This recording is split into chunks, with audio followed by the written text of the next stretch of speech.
در کاخ باشکوه اردشیر بابکان هستیم و این عظمتی که میبینید، این طاق بزرگ رو شما فقط میتونید مقایسه بکنید با طاق کسری.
از مجموعه‌های بی‌نظیر ساسانی که باقی مونده و به نسبت سلامت هست، این کاخ اردشیر بابکان هست و امروز می‌خواهیم همراهی بکنیم با جناب آقای کاظمی از کارشناسان خوب میراث که برامون توضیح اجمالی در مورد این کاخ بزرگ داشته باشن. خب، در کاخ اردشیر بابکان هستیم از سلسله ساسانی و در خدمت جناب آقای کاظمی هستیم از کارشناسان خوب میراث فرهنگی کشور و ازشون درخواست کردیم که برامون مقداری توضیح بدن در مورد این مکان زیبای معماری ایرانی. در خدمتتون هستیم. سلام، خیلی خوش اومدید. کاخ اردشیر بابکان 115 متر طول داره، 55 متر عرض. در سال 224 پس از میلاد ساخته شده. الان اینجا که قرار داریم در واقع یه ایوانی پشت سرمون هست که ایوان بعد از ایوان مدائن بزرگترین ایوان زمان خودش هست. این ایوان ابتدا در قلعه دختر در واقع اجرا شده و سپس بزرگتر از اونو اینجا اجرا کرده. قلعه دختر فیروزآباد 3 کیلومتری همین کاخ اردشیر قرار داره. درسته. این ایوان 14 متر عرض داره. بله. 41 متر طول و 22 متر ارتفاع داره و به وسیله طاق ضربی در واقع اون سقفش مسقف شده. اطراف این ایوان در واقع ایوان رو توضیح میدادین جناب کاظمی؟ در دو طرف ایوان ما اتاق‌های مستطیل شکل داریم که اینا هم همون سقفاشون در واقع طاق ضربی بوده. میریم کم جلوتر در واقع به گنبد اصلی این راه ارتباط داره، عنوان گنبدخانه مرکزی. این بنا دارای 3 تا گنبد هست. گنبدامون در واقع بار عام بوده، فضاهای عمومی بوده. الان میریم میبینیم اینو از نزدیک. این همون فضاهای دو طرفه در واقع ایوان رو گفتیم که به صورت مستطیل شکل هستن. درسته. این فضاها رو میفرمایید؟ بله، این دو تا فضا که در مجاورت در واقع ایوان هست. بسیار عالی، در خدمت هستم.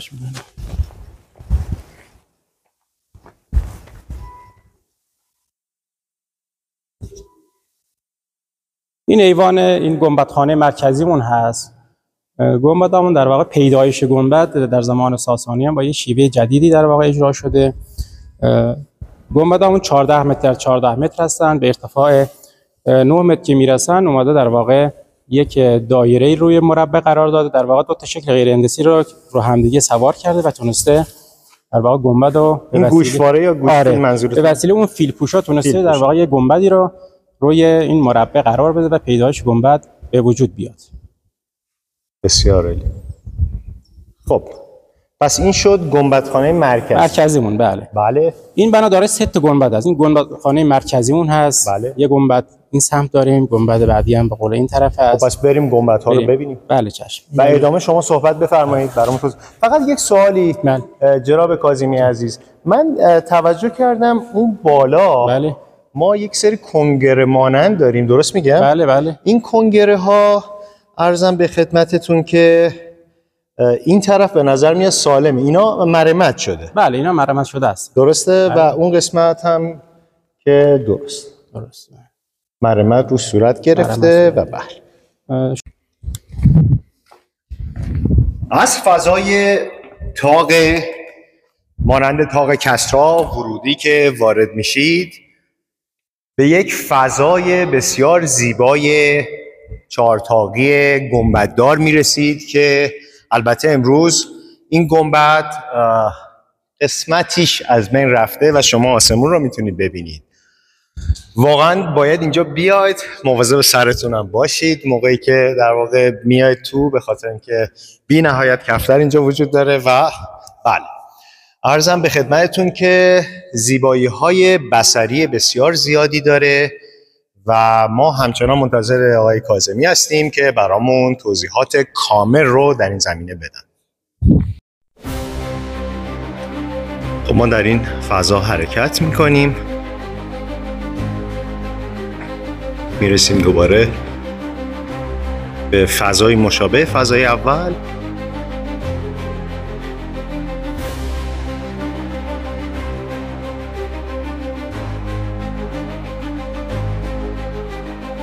سعی میکنم با دوربین بچرخم و شما همه فضاها رو داشته باشید. البته ما توضیحات تکمیلی زیادی در مورد این بنای زیبا خواهیم داشت.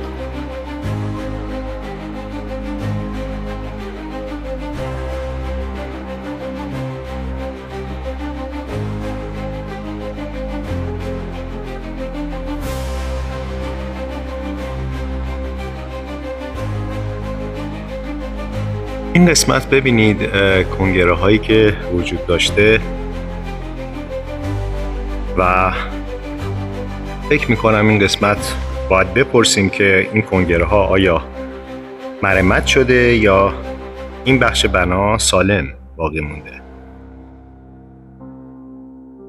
گوشفیل ها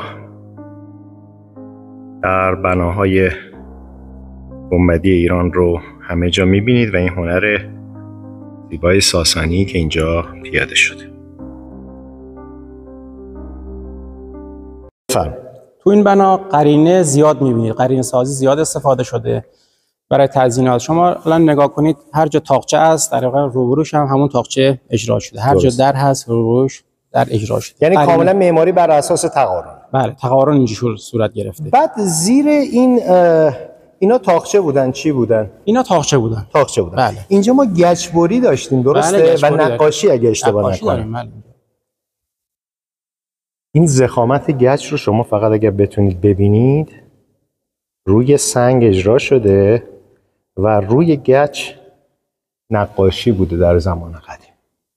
جناب کاظمی نه تنها زیر این تاقچه ها که در بالای اونها هم گچبری وجود داشته، کاخ کلا پس این تزیینات داشته. بله گچبری داشته. یعنی تمام این فضای داخلی به صورت سنگی که ما الان می‌بینیم نبوده. نه روش بالا تزیینات گچی بود. گچی بود. بله. که اینجا گچ ها رو شما ملاحظه می‌کنید. خب کجا داریم میریم الان؟ به گنبد دوم. بله گنبد دوم میریم. بله. این گنبد در واقع گچبری و تزییناتش سالمتر مونده. این قسمت اورجینال اصل خودشه. مرمت نشده یعنی خودشه؟ خودشه بله. چقدر جالب. خب. یک قسمتی از هنر تزیینات اینجا همچون کاخ تچر هست، با این تفاوت که اونجا اومده سنگ حجاری کرده و اینجا اومده به وسیله گچ در واقع این تزیینات اجرا کرده. الگو گرفته از همون کاخ تچر تخت جمشیده. متشکرم. باز ما اون کنگره ها رو بالا میبینیم سمت چپ و سمت راست. و میخوام توجهتون رو جلب بکنم به کشبوری هایی که مقدارشون باقی مونده. ببینید بالای اون تاقچه شما مقداری از این هنر رو میبینید.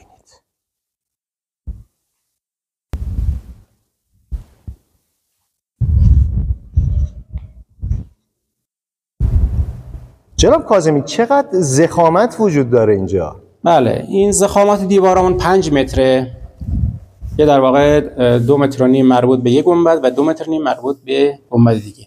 به ارتفاع در واقع 9 متر میرسیم، اومده بار کم کرده. شما اگر اون بالا نگاه کنید ما یه راهروی اون بالا داریم که بهش میگیم نگهبانگرد یا مردگرد. اونجا اومده یه راهرو ایجاد کرده و اومده بار بنا رو کم کرده. در واقع اونجا یه سری از سنگینی بنا در واقع تقسیم شده بین دو تا گنبد. عجب. به اون اوج که رسیده در واقع انتهای دیوارمون دیگه شده نیم متر. 5 متر رو برده بالا کرده. 5 متر رو برده کرده نیم متر که به سمت تاق داره میره، به سمت گنبد سبکش کرده. بله، یعنی به سمت گنبد که داره میره 5 متر پی اومده بالا، همینطور سبک شده. یک در واقع نگهبانگرد فرمودید داشته، فضایی ایجاد کرده که بتونه فضایی که دور تا دور در واقع فضای داخلی میتونستن بگردن و بعد رسیده به سمت گنبد، نوک گنبد رسیده نوک گنبد به نیم متر رسیده. بسیار. خب ما الان فضای گنبدخانه دوم، گنبدخانه بگم درسته؟ بله. خب گنبدخانه دومی که رد میکنیم میرسیم به اتاق‌ها. این همون اتاق‌هایی است که اتاق‌های ضربی و بله گهواره اجرا شده. اتاق‌های ضربی و گهواره‌ای به زیبایی اجرا شده و این هم همینطور. این هم یک دالانه. بله، اینجا یه دالان کوچیکی است. این پله‌های قدیمی همون طبقه 2 میره برای همون نگهبانگرد. میتونیم بریم نه؟ بالا بسته است. خب الان به کجا میریم جناب کاظمی؟ الان به سمت حیاط میریم. خب در واقع ما با ایوان مرکزی شروع کردیم، درست میگم؟ بعد وارد گنبدخانه، من میگم که دوستانی که میبینن یک مقدار فضای معماری بیشتر دستشون بیاد. وارد گنبدخانه اول شدیم، بعد وارد گنبدخانه دوم شدیم. یک سری اتاق‌ها وجود داشت، بعد یک دالان کوچیکی بود که ما رو رسوند به کجا؟ رسوند به راپله‌ای که میره به طبقه بالا برای نگهبانگردها. درسته؟ بله. ببخشید، برای نگهبانگرد. و بعد وارد حیاط مرکزی شدیم. بگید. بله، اینجا هم یه ایوان بوده، ایوان کوچیک. در واقع قرینه شما اون روبرو پشت سرمون می‌بینید.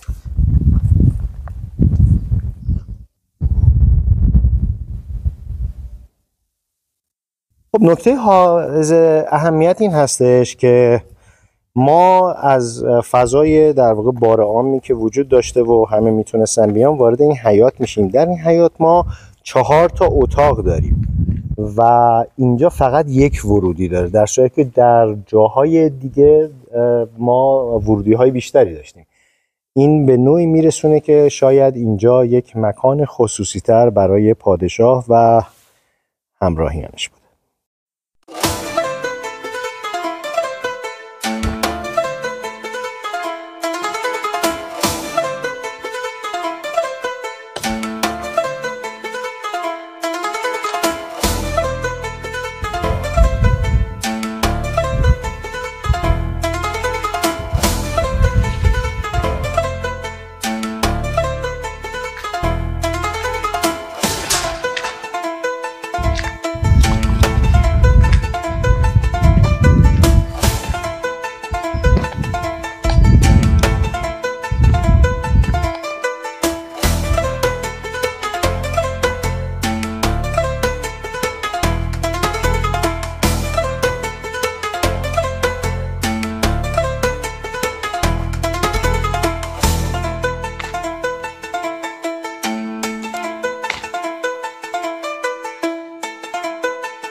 خب دوستان، ما در گنبدخانه سوم هستیم. در واقع از ایوان مرکزی که وارد شدیم وارد گنبد اصلی شدیم و بعد در دو طرف در چپ و راست ما دو گنبدخانه دیگه داریم. اینجا هم مقداری از گنبد ریخته شما ملاحظه میکنید. و جناب کاظمی به کدوم طرف بریم؟ بریم سمت برکه. بریم سمت. براتون نگم که یک برکه بسیار زیبا روبروی ایوان وجود داره که میریم توضیحاتشو خود جناب کاظمی برامون بده. و این برکه هنوز زنده است به لطف یک چشمه.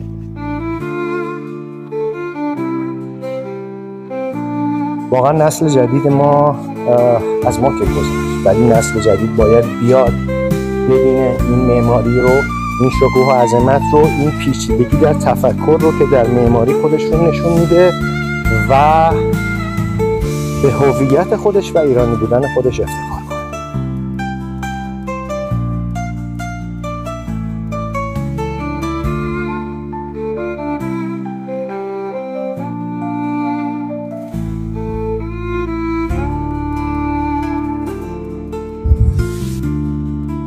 خب آقای کاظمی برامون از اینجا بگید. بله، اینجا هم برکه همون کاخ اردشیر است که قولاً زیبایی رو دوچندان کرده به این بنا. این برکه در واقع آبش رو به وسیله قنات می بردن برای شهرگور. شهرگور که در واقع شهر دایره‌ای هست، اطراف شهر یه خندقی بوده بر 50 متر و به وسیله قنات این آب رو می بردن داخل خندق میذاشتن که دشمن نتونه نفوذ کنه به شهرگور. این چشمه در واقع وسطش چشمه جوشان از خودش هست. یعنی وسط برکه یک چشمه جوشان. یک چشمه جوشانی داره که میاد بالا.